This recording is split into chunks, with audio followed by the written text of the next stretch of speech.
Sobat Juventini, dimanapun kalian berada, balik lagi bareng aku Amel yang akan menjadi host dalam kesempatan hari ini. Dan tentunya aku tidak sendirian karena aku bersama dengan Mas Anton dan juga Mas Paudra. Nah, kali ini topik ini seru banget teman-teman karena kita akan membahas tentang Juventus lawan Monza tadi malam ya, Mas. Nah, tetapi sebelum kita mulai, aku mau kasih tahu ke kalian kalau kalian juga bisa loh menjadi salah satu narasumber di podcast kita. Nah, caranya gimana sih? Caranya gampang banget dengan cara bergabung sebagai member. Nah, selain itu nanti kita ada grup WhatsApp, jadi teman-teman juga bisa ngobrol-ngobrol bareng nih narasumber-sumber kita. Dan juga pastinya nggak bakal ketinggalan sama berita-berita terbaru dari Juventus. Nah, oke, boleh Mas Anton dan Mas Paudra disapa dulu nih teman-teman kita. Boleh mulai dari Mas Anton? Halo teman-teman Juventini, perkenalkan nama saya Alexander Anton, Juventini dari Zimbabwe. Oke, terima kasih Mas Anton. Boleh Mas Paudra? Halo, Assalamualaikum. Gue Paundra Juventini dari Argentina, tetangganya Nico Gonzalez. Oke, terima kasih Mas Anton dan Mas Paudan. Nah, sebelumnya mohon maaf banget teman-teman mungkin dari kemarin-kemarin nih kita jarang update karena ada kesalahan teknis. Tapi tenang aja sekarang kan kita balik lagi dan pastinya besok kita bakalan kasih eh, berita-berita terbaru tentang Juventus. Oke, nah pertandingan melawan Monza ini merupakan pertandingan yang merepotkan Juventus ya. Di musim ini tentu dengan skuad yang berbeda dalam lawatan Juventus ke Monza. Juve dalam motivasi yang baik nih, dikarenakan menang besar pada saat menjamu Cagliari di turnamen Coppa Italia. Nah, misi membawa 3 poin di kandang Monza ini selalu menjadi target Juventus tiap pekan. Apalagi seharusnya menjadi dorongan lebih besar setelah melewati hasil draw yang tak berkesudahan. Nah, dan benar saja nih, hasil 2-1 ini sudah cukup untuk Juventus mengamankan 3 poin di kandang Monza. Gol yang dicetak oleh The Big Mac, Weston McKennie, dan Argentino Nico Gonzalez cukup untuk menyatakan kemenangan di kandang Monza. Hingga jalannya pertandingan ini tentu selalu menjadi dominasi milik Juventus. Upaya shoot dan membongkar pertahanan Monza selalu diupayakan pemain-pemain Juve untuk mencari gol yang diinginkan. Nah, barulah menit 14, McKennie ini berhasil melesakkan gol dari poses sepak pojok yang sebenarnya di musim ini jarang sekali terjadi. Nah, bagaimana sih kisah gol selanjutnya dan review pertandingan tadi malam? Nih, kita langsung tanyakan saja ke narasumber kita. Nah, Juventus ini kan menang lagi nih ya Mas di Serie A. Nah, bagaimana sih tanggapan Mas Anton dan juga Mas Podra dan momen apa nih dari pertandingan semalam yang bisa kira-kira dibagikan ke teman-teman Juventus ini yang juga mungkin sedang menonton nih. Boleh dimulai dari Mas Pondra dulu? Oke, Alhamdulillah kita bisa meraih kemenangan lagi ya setelah 4 Akhirnya. pertandingan. Seri terus, Bianco seri. Sekarang kita bisa menang lagi setelah seri lawan Milan, lawan Lecce, lawan Bolonya, lawan terakhir siapa? Venezia. Ya, Nah, Venezia. memang benar tadi Amel udah bilang tuh ngasih intro kalau lawan Monza ini selalu kesulitan. Jadi tahun lalu tuh musim lalu kita menang di away lawan Monza tapi itu udah di menit-menit terakhir tuh menangnya. Jadi lewat golnya Gatti. Jadi ini benar-benar begitu struggle Juventus. Sama seperti pertandingan tadi kemarin malam ya. Jadi Juve cukup di awal pertandingan babak pertama cukup nyaman tuh main menguasai pertandingan. Kemudian pendekatan yang dilakukan oleh Mota juga high press ya, menekan apa lini pertahanan Monza, bahkan Monza sampai gak bisa ngapa-ngapain tuh, kikuk dia. Jadi bola ke tengah udah langsung direbut pemain Juve lagi. Jadi intensitasnya cukup tinggi kemarin, Juventus memainkan garis pertahanan yang cukup tinggi. Dan akhirnya kita bisa tercipta gol ya lewat McKennie, dan kemudian sayangnya harus dibalas sama Monza tuh, sekali-kalinya dia Monza keluar nyerang langsung kebobolan. Nah, nanti proses golnya kita bahas di sesi berikutnya. Nah, cuman memang menurut gue pertandingan semalam itu yang patut disyukuri adalah hasilnya dulu ya. Hasilnya kita bisa kembali ke track jalur kemenangan setelah 4 kali seri, sehingga ini menjadi modal buat kita untuk mengembalikan kepercayaan diri. Momen yang menurut gue kemarin cukup gue apa ya, bukan mengharukan sih, justru malah ketika udah pertandingan selesai, ketika peluit terakhir berbunyi, para pemain Juve langsung berpelukan seolah-olah ini kayak gila loh, kita akhirnya menang lagi bro gitu kan.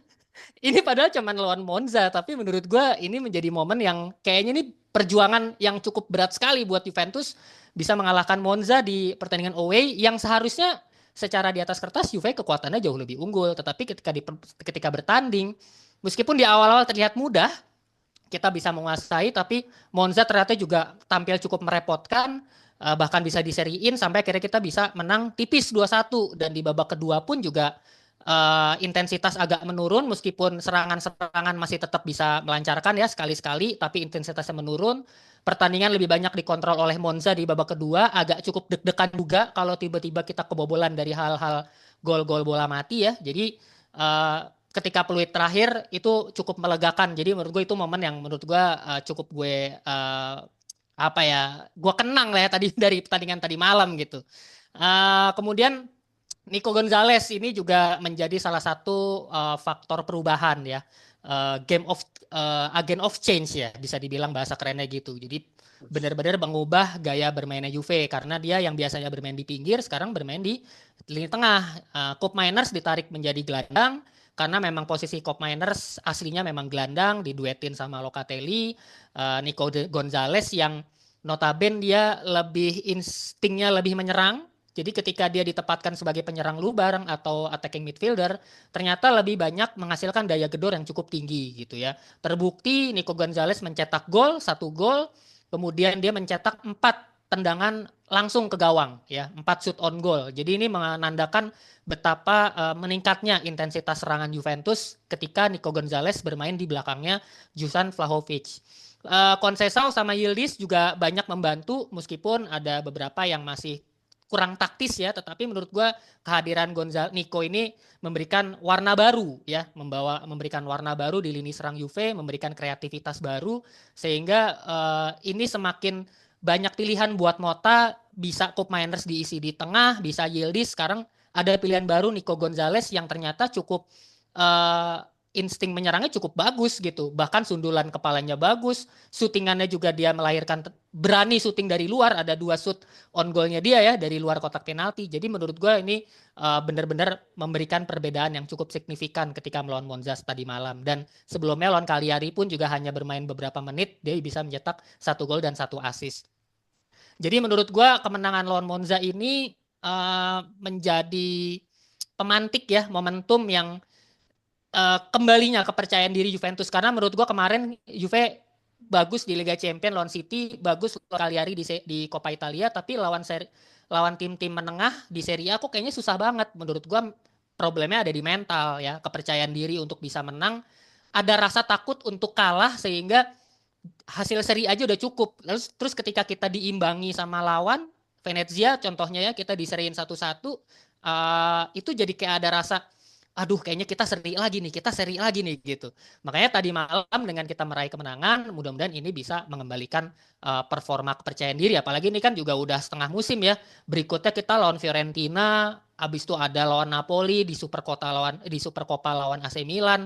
Ini pertandingan-pertandingan besar menanti setelah ini. Jadi menurut gua 3 poin ini sangat penting kita dapatkan melawan Monza kali ini.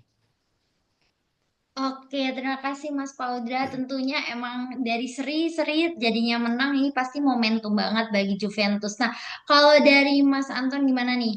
Kalau tanggapan dari pertandingan semalam, terus juga dengan adanya Nico Gonzalez ya yang bermain dari menit awal, apakah ada perbedaan? Bagaimana Mas Anton? Oke, kalau Mas Paundra udah jadi positif vibe-nya, kayak sekarang jadi negatif vibe-nya deh. Frustasi saya Iya. semalam itu sebenarnya. Biar balance kita. Biar balance ya. Frustasi sebenarnya semalam. Either way, a win is a win. Menang ya Ya, menang artinya. Apalagi away ya, kita pecah telur ya. It's very a good 3 point lah artinya. Benar, Mas Pondra udah ulas bagus banget. Kita mulainya tuh sedikit unbalance, tapi nyerang banget. Kita impresif banget di penyerangan. Pikirnya easy win nih Monza nih gila easy win nih. Western gila kita gol lewat corner. Wah itu happy banget kan. Western iya. gol, wah 4-0 nih, aman nih 1-1. Deg-degan Itu lagi tuh. iya, itu ya kelihatan banget shaky banget, bener Mas Wandra. Mentalnya kita tuh masih kebawa sama mental yang lama apa gimana ya? Itu shaky banget. Kadang-kadang kita bingung ya. Ini kita lawan Monza loh. Monza itu tim nomor 20 kan, paling bawah kan. Oke, lalu kebobolan karena memang momentumnya pasti dapat. Tapi kita full offensive squad lu semalam. Itu sentuhannya luar biasa. Eh, jago banget deh babak pertama deh, enak banget nontonnya deh. Gue pikir bakal easy win. Tapi setelah satu-satu mentalnya sangat-sangat berubah. Untungnya ada gol si McKennie. Sorry, ada ya ada Nico. Si Nico yang kedua. Itu kan ugly goal ya. Itu very messy, itu berantakan banget dari golnya. Tapi oke lah, 1-2. Wah, gue pikir babak dua nih hajar nih kan. Si Kop diganti, Kop Mena. Nah, ganti Turam. Waduh, pasti very defensif nih. Bener, bener kata babak kedua kita lebih lambat, lebih takut kalah daripada nyetak lagi. Itu saya kecewa. Ini seneng banget nontonnya semalam kayak, ya ampun lu ngapain back pass. Nah, Momen iya. yang paling menyebalkan adalah momen di mana Juventus nggak punya mental mau menang 4-0. Kesel bener gue. Kayak nggak ada leadernya kita. Apa ya? Gue bingung deh. Memang karena kita squad muda ya. Tapi sebenarnya ada beberapa momen yang ngeri juga si Kiko tuh. Kiko kartu kuning tuh. Yang dia nggak sengaja kepleset injek kaki engkel orang tuh. Itu ngeri Ya. tuh. Amit-amit 1-2 dia kartu merah. Aduh, tutup mata gua, ampun, nggak berani banget itu. Terus itu wasit kenapa ya? Bingung ya. Semua orang tuh benci Juve kayaknya. Kita disenggol, disikut. Si Vlahovic mau dapet penalti, nggak dikemplit. Itu Monza, senggol dikit, kemplit. Senggol dikit, kemplit. Nggak tahu deh, itu momen-momen yang menyebalkan. Pokoknya gue negatif banget deh pokoknya deh hari ini deh. Tapi win is a win ya. Kita bersyukur sekali lah dapat menang 3 poin. Ada satu yang gue harus mau nggak mau positif. Nico Gonzalez, Argentino tetangganya Mas Poundra. Ini itu pergerakan tanpa bolanya itu luar biasa. Cara dia mencari ruang buat di ngoper spesial. Dia itu punya opsi header bener. Kita kayak nggak pernah corner di header Nico berkali-kali. 2 kali tadi Mas Pondra bilang kan. Ya. Penyerangan jauh lebih berbahaya. Semuanya kayak takut shoot dari luar. Sekalinya shoot dari luar, tendangan jumpa fans itu kan. Kemarin Nico, tus, tus, tus. Itu 3-4 kali Mas Pondra kan. Itu gua kayak awal tuh Nico gitu kan. Tapi diganti juga ya. Babak kedua Nico juga nggak bisa buat banyak sih. Akhirnya memang dia baru kemudian cedera, tactical change harus diganti. Tapi Nico Gonzalez is a very very good player. Buat Juventus di sesi penyerangan itu luar biasa. Sama ya, labil-labil banget kita banget. Awal musim kita nggak bisa nyetak gol, tapi defense luar biasa. Sekarang kayaknya semalam kayak udah bisa nyerang nih. Tapi defense-nya berantakan. Ini ada apa ya kita ya? Bingung gua. Udah setengah musim, tapi take kredit lah. Mota take kredit karena memang kita tim full, nggak pernah full squad. Tim muda ini nggak pernah main bareng-bareng secara lama berbarengannya, nggak ada tim squad yang pasti. Kelihatan banget pergerakannya beberapa kali kayak Yildiz sama si Dusan atau Yildiz sama McKennie itu kadang-kadang agak sulit lah ya. Beberapa kali mereka kayak gerakannya masih salah. Tapi menurut gua kuncinya kalau Juve ke depannya mau performa stabil, kita cari leader deh. Kita nggak punya leader loh di lapangan loh. Bener-bener kayak, iya mungkin Klopp berkali-kali, ayo maju maju. Tapi karena Klopp dia juga nggak penampilan impresif, jadi Klopp nggak bisa jadi good leader karena dia juga anak baru kan. Locatelli masih belum, kadang-kadang masih ada mental Allegri-nya, cuman kita butuh leader yang bisa naikin mental sehingga Juve bisa stabil, jadi kita bisa jadi contender buat Scudetto. Jangan cuma target 4 besar, tapi kita harus contender jadi Scudetto. Dari saya begitu sih. Oke, makasih Mas Anton. Berarti kalau menurut Mas Paudra dan juga Mas Anton nih, dengan adanya Nico Gonzalez ini, permainan Juventus jadi lebih ganas ya, bisa dibilang jadi lebih apa, makin terarah dan juga ada gerakan-gerakan yang bisa membuahkan hasil juga. Nah, kita lihat kan kalau dari pertandingan tadi malam ini kan kita meraih kemenangan nih ya. Setelah seri-seri terus akhirnya kita meraih kemenangan. Nah, bagaimana nih menurut Mas Paudra dan juga Mas Antoni, bisakah kemenangan lawan Monza ini nih menjadi serial kemenangan nih di game-game selanjutnya ataukah masih labil nih performa Juventus? Ya kan, bukannya seharusnya nih Juventus itu sudah harus stabil ya, mengingat kita nih sudah mau setengah musim liga berjalan. Nah, bagaimana nih pendapatnya? Boleh dari Mas Paudra dulu nih. Ya, gue tadi setuju bener apa kata yang disampaikan Bro Anton ya. Kita bener-bener terutama di babak kedua. Babak kedua tuh menurun intensitas permainan kita ya. Sehingga di sini gue melihat tidak adanya eh belum meyakinkan gitu. Gue melihat pertandingan semalam tuh kita menang dengan susah payah dan belum meyakinkan. Sehingga menurut gue untuk saat ini performa Juve bisa gue katakan masih labil gitu. Belum belum bisa kita yakini bahwa oh sekarang kita menang habis menang lawan Cagliari, habis itu kita menang lawan Monza, berikutnya kita udah gampang nih. Enggak. Gua masih jauh menurut gua pertandingan tadi malam tuh masih jauh dari kata perfect, jauh dari kata sempurna. Menangnya kita susah payah, bahkan kita cenderung deg-degan juga di babak kedua. Beberapa kali Monza nyerang enak banget gitu ya, taktik segala macem. Eh, kita bahkan peluang ada beberapa kali di babak kedua lewat Yildiz ya kan. Vlahovic ada beberapa momen yang harusnya dia bisa ngoper, dia bisa syuting, tapi dia malah lepas bola. Ini artinya kekurangannya masih banyak gitu untuk harusnya kita bisa kill the game, bisa menang 3-1 bahkan bisa menang 4-1. Tapi kita tidak lakukan itu. Lagi again again dan again yang harusnya kita bisa kill the game, kita tidak bisa lakukan itu. Sehingga kita jadi akhirnya repot nih di babak kedua di 20 menit terakhir akhirnya kita jadi repot. Makanya gue bilang meskipun udah menang tapi ini tidak menjamin gitu, tidak meyakinkan apalagi berikutnya lawan Fiorentina. Fiorentina habis itu lawan AC Milan, habis itu lawan Napoli. Jadwal padat nih. Di bulan Januari itu kita ada 6 pertandingan ditambah nanti tanggal 30 Desember ya lawan Fiorentina itu totalnya jadi 7 pertandingan nih nextnya nih dalam waktu 1 bulan. Jadi ini jadwal yang sangat padat dengan kondisi pemain yang juga masih tipis ya, banyak pemain cedera. Jadi gue belum melihat ini sebuah jaminan yang cukup untuk bisa Juve meningkatkan performa. Ya secara mental kita akhirnya bisa menang lagi oke, tapi secara permainan gue masih belum bisa ngelihat kalau Juve itu bisa megang lah untuk di pertandingan berikutnya. Oke, terima kasih Mas Paudra. Jadi kalau secara dilihat itu masih belum eh, apa namanya masih Belum belum oke lah ya, meyakinkan masih ya. masih belum meyakinkan nih. Kalau misalnya dari sisi Mas Anton nih, apa punya pendapat berbeda dari Mas Paudra atau bagaimana? Silakan Mas. Oh, gantian. Kalau gitu saya yang positif dikit kali ini. Daripada negatif kan ya. Betul Biar betul. imbang, biar imbang. Bener, memang benar-benar belum belum mesti labil ya. Tapi kita skuad muda kembali diterpa cedera benar-benar.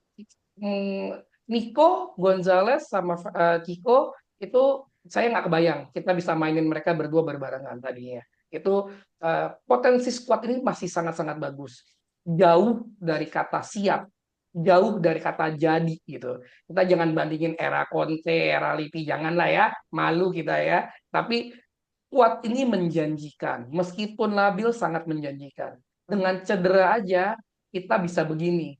Bayangin Bremer ready, Cambiaso ready, Savona itu di belakang itu hidden gem tuh Savona luar biasa ya kemalam ya.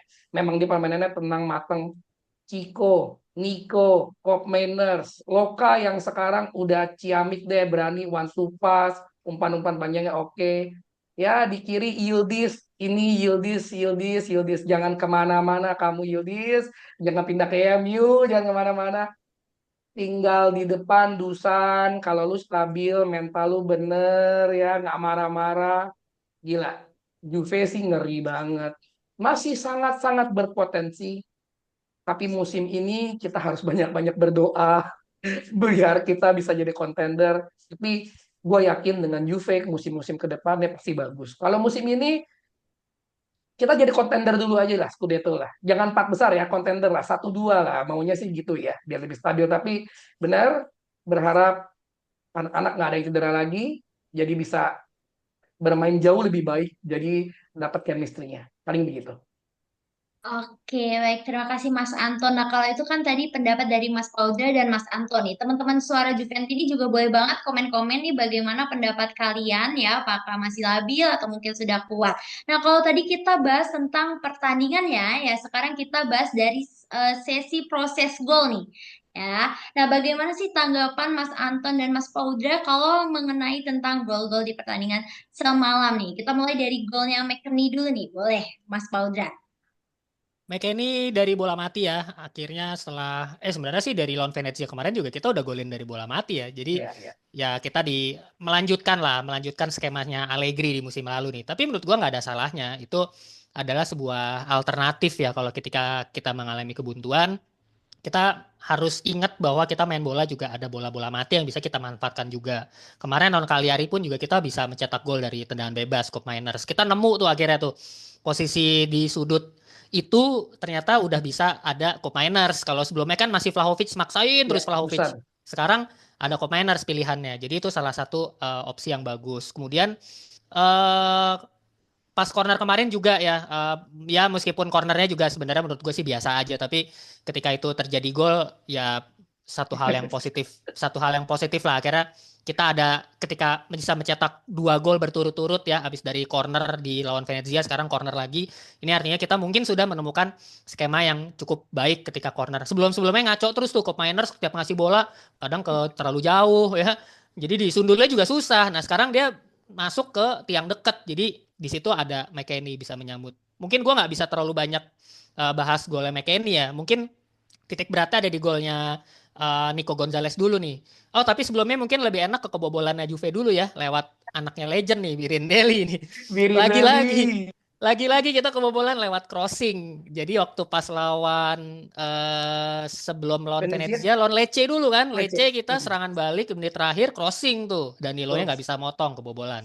Lawan Venezia crossing lagi. Bahkan crossingnya tuh apa ya, harusnya Bisa-bisa aja. gampang banget diantisipasi tuh. Benar, benar. Savonanya bengong gitu. Disundul juga pelan. Di Gregoria kok Benar. juga bisa-bisanya bisa kelepas gitu kan bola kayak gitu gitu. Ketangkisnya tuh nggak sempurna. Sekarang kita kebobolan lagi lewat corner dan itu benar-benar kaget gua pas golnya Monza tuh. Orang Monza nggak nyerang sama sekali kok, tiba-tiba Yes. dapat bola Yes. dari samping, crossing, lah masuknya juga enak banget gitu. Aduh. Sendiri nggak dikawal, Kalulunya juga gue melihat kurang cepat ya. Jadi ini sepertinya ada miskoordinasi antara McKennie dengan Kalulu. McKennie juga mungkin karena posisi aslinya bukan di situ ya. Dia Betul. sebagai back kiri, kemudian ketika bola crossing, McKennie-nya switch. McKennie-nya Ya. pindah ke tengah. Ya. Kalulunya jadi back kiri. Nah, Kalulu juga bingung nih, loh ini siapa yang jaga gitu kan? Si Telat nutup jadi. Birindelli telat nutup. Jadi pas bola udah nyampe, langsung di syuting first time. Gua akui gol first time-nya juga bagus. Di Gregorio cuman bengong doang. Ya udah nggak bisa ngapa-ngapain lagi gitu kan. No chance lah, angkat tangan itu dia udah Chance sudah nyerah mau itu. gimana No chance lagi sudah gitu. itu. Untungnya Nggak bisa dia. di berikutnya ada peluang deket lagi bisa diblok sama Cup Miners tuh, Iya. keren juga tuh Cup Miners 2 Iya. kali ngeblok sama Gatti juga. Untungnya ya. Nah, bisa belajar lah dari crossing, kali ini bisa ngeblok. Jadi ini hal yang harus diperbaiki menurut gua. Kita udah kebobolan 3 gol hanya dalam rentan waktu yang cukup pendek. Kebobolan 3 gol lewat crossing. Jadi ini ada kelemahan dalam hal ini ya, di dalam lini pertahanan khususnya lewat crossing. Mungkin bisa jadi Kalulu juga udah kecapean kali ya, udah keseringan main. Ya, Secara mental juga kayaknya dia butuh istirahat deh gitu. betul. Nah, kemudian terakhir golnya Nico nih ya, Nico Gonzalez. Sebenarnya juga skema yang sangat sederhana juga lewat crossing. Tapi yang patut gua apresiasi adalah keberaniannya Savano untuk memberikan crossing jauh. Dia memberikan crossingnya tuh jauh ya, ke tiang jauh. Yang Dan jauh, di situ, betul. dan gue melihat ada 2 pemain Juve yang lari saat itu. Ya, betul. Gue lupa siapa ya, si McKennie sama soalnya McKennie yang ngompar satu Yildiz kalau nggak salah. Yildiz, ya. Jadi dia ya. berdua lari tuh. Nah ini salah satu hal yang menurut gue meskipun sederhana tapi pergerakannya ketika Savona berani mengumpankan umpan jauh ke depan, ada yang nyambut gitu. Ada yang nyambut, si McKennie lari, kemudian ya ribet ya, bola ribet gitu kan, bola kena pemain, mantulnya ke Locatelli. Nah di situ gue melihat Nico Gonzalez, makanya gue bilang Nico punya insting menyerang, punya insting mencetak gol yang cukup baik dibandingkan Cup Miners. Dia bisa tahu bola jatuhnya tuh kemana, makanya ketika bola ngarah ke Locatelli, Nico udah langsung maju tuh, nyerang ke depan gawang dan akhirnya dia nerima bola. Nah itu insting striker tuh emang harusnya gitu, dia bisa harus bisa memiliki gue gara-gara nonton Blue Lock ya. Kognisi Benar, spasial, benar. Benar, punya benar, benar, kognisi benar. spasial Benar, gitu. benar, Jadi betul, dia betul, punya betul. insting di mana bola akan jatuh dan disinilah akan timbul peluang gitu. Disinilah Benar, bisa benar. bisa mencetak gol. Nah, Nico kayaknya punya insting seperti itu. Mas Mudah-mudahan bisa Pondra, terus berlanjut ya. Mas Pondra, mau nanya, dari 2 gol kita, striker kita kemana, Mas? Striker kita cuma jadi shadow aja. Bayang-bayangin bikin repot backnya. Aduh, gila. Harusnya ya kalau kalau dari Mas Pondra bilang ya itu 2 posisi dua-duanya gol dari tengah lah kita bilang ya. McKennie posisi di tengah, si Nico juga posisi di tengah itu posisi Dusan harusnya ya. Iya, Kita betul. bilang kan itu Dusan dua-dua di belakang loh, gila loh. Maksudnya di belakang. Aduh, gue bilang ini bener kenapa yang punya insting itu si Malah jadi Nico Nico ya? ya. Iya. Bener. Itu Dusan kemana itu anak kasihan bener. Aduh ampun. Aduh, tapi ya menyambung tadi Mas Pondra bilang sih bener sih. Busannya nggak ada. Itu kalau di lini belakang ya Mas ya. Nanti si Bremer tuh ya. Bayangin Bremer lagi bawa truk dia tulis, iya pena zamanku toh. Ya, Ya, itu juga nanti iya. dia yang ngegolin itu. Bremer yang golin. Bremer golin. Nyundul-nyundul gitu, nyundul-nyundul. Ya, kalau dari posisi yang kita kebobolan ya, dan Grendel itu kerasa banget sih itu kalau kita ada Bremer nutupnya bagus atau misalkan di situ nggak ke switch mekannya masih Kalulu itu sih nggak bakal gol sih. Tapi ya nggak apa-apa lah kasih satu lah anaknya Birindeli nggak apa-apa lah dan golnya juga cakep sih itu tendangan first time-nya cakep banget sih itu. Um, Kalau golnya McKennie ya the right man at the right place. Ini titisan Inzaghi beda warna nih orang nih. Berkali-kali Multifungsi ya. ada di ya kan posisi dia bagus banget Mas Pondra ya. Kemana-mana ada ya dia ya. Artinya kan. Multifungsi banget ya. Aduh gila luar biasa itu. Itu bisa lipet tuh Swiss Army knife itu dia mau ngapain juga bisa itu orang tuh luar biasa. Kalau gol Nico sebenarnya ya Messi lah, very Messi lah, berantakan banget lah. Sebenarnya gue tuh harapin Nico bisa ngegolin lebih jauh lebih bagus dari luar lah atau dari heading beberapa kali. Tapi kalau dari proses gol kan Mas Pondra udah bahas sangat-sangat bagus. Memang bener agak berantakan. Umpan Savona yang di highlight malah Savona berani kasih umpan jauh, mereka nih umpan ke tengah, Locatelli nahan pakai badan, Nico golin. Tapi kembali titik beratnya saya Dusannya kemana? Kita punya striker apa kagak? Udah ada Nico jual aja apa ya? Lego aja apa ya? Kita ganti yang lain ya? Mas Pondra gimana Mas Pondra? Jual aja ya Harusnya Mas ya? harusnya kan kinerjanya Dusan lebih gampang ketika ada Nico kan. Harusnya betul. Tapi memang kasihan tuh orang lah. Dia kemarin semalam nggak dapat bola. Kali dapat bola ngotot nendang nggak jelas. Aduh, terus satu kali kesempatan bagus dipegang harusnya penalti. Nggak penalti. Nah, Dusan, Dusan. Mandi 7 kembang dulu deh dia kayaknya deh. Kayak gitulah kalau dari saya. Oke, terima kasih Mas Audra dan Mas Anton. Jadi sebenarnya kalau dari yang segi gol kebobolan itu emang sangat disayangkan ya. Harusnya kita lebih cepat untuk apa namanya ngejaga bolanya dari crossing tadi. Nah, itu dia tadi kalau untuk membahas proses-proses gol dan juga kebobolan dari pertandingan kemarin malam. Nah, terima kasih banyak untuk Mas Paudra dan Mas Anton atas Thank kesempatannya. you. Nah, teman-teman Juventini juga boleh banget nih untuk komen-komen ya, gimana pendapat kalian tentang proses-proses gol dan juga kebobolan kemarin. Terima kasih banyak buat teman-teman yang sudah nonton sampai akhir. Berarti saat ini aku Amel dan juga narasumber kita, Mas Anton dan Mas Paudra, pamit untuk undur diri dulu. Jangan lupa untuk like, subscribe, dan komen juga, biar kita makin semangat juga buat ngontennya. Dan teman-teman juga aku ingetin lagi buat yang mau nih jadi kayak Mas Anton, Mas Paudra untuk jadi narasumber di podcast kita, bisa banget caranya dengan gabung di member Suara Juventini. Nanti juga di sana ada grup WhatsApp ya, jadi kalian juga bisa ngobrol-ngobrol nih sama narasumber yang lain. Kalian juga nggak bakalan ketinggalan sama topik-topik dan juga berita-berita dari Juventus. Kalau Satu lagi gitu Amel. kita tutup dengan Satu Fino lagi alla Amel. fine. Kenapa? Forza Forza Juve. Forza Forza Juve. Juve. Juventus. Terima kasih. Thank you, bye.